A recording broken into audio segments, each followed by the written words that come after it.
vision. On the Lord's day, I was in the Spirit, and I heard behind me a loud voice like a trumpet, saying, write on a scroll what you see, and send it to the 7 churches. Here they are. To Ephesus, Smyrna, Pergamum, Thyatira, Sardis, Philadelphia, and Laodicea. So now you know what the lampstands, they're the 7 churches. So what is this thing with the 9 candles?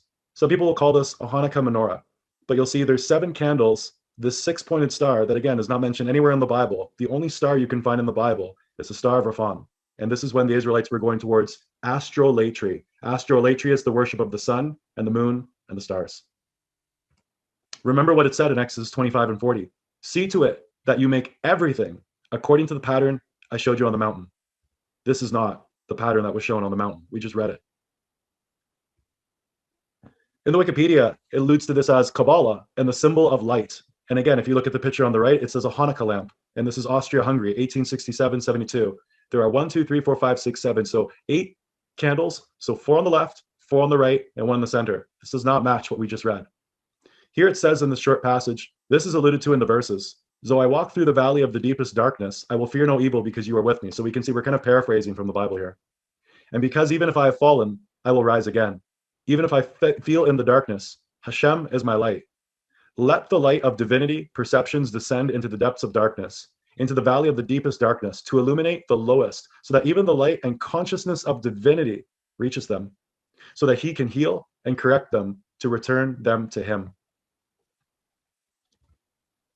There is a connection to the 9-candle menorah as well as the Kabbalah, but sometimes you'll see 7 and a reference to the Kabbalah.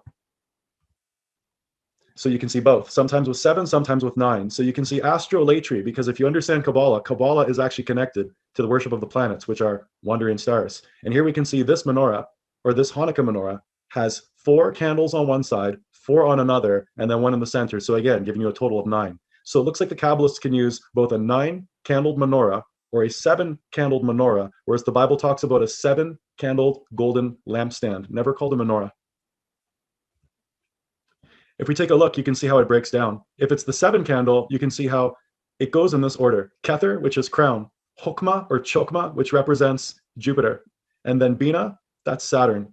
Chesed, mercy, that's Neptune.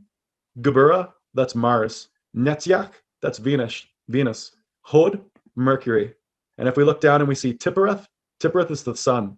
Yesod, that's the moon. Da'ath, that's a forbidden hidden place. Pluto, Hades. And then at the very bottom, that's the earth, Malkuth. So you can map out the tree of life or the Kabbalah on the 7-candled stick here. But of course, with the 9, it makes it even easier. As you can see on the far left-hand side, we see Saturn, Uranus, Pluto, Mars, etc. So the planets, yes, they do map out to the tree of life Kabbalah. But of course, the Israelites were told in Deuteronomy multiple times, do not worship the sun, the moon, the stars, or any of the host of heaven. If these candles are being mapped out to the planets, they are being mapped out to the sun, the moon, and the stars.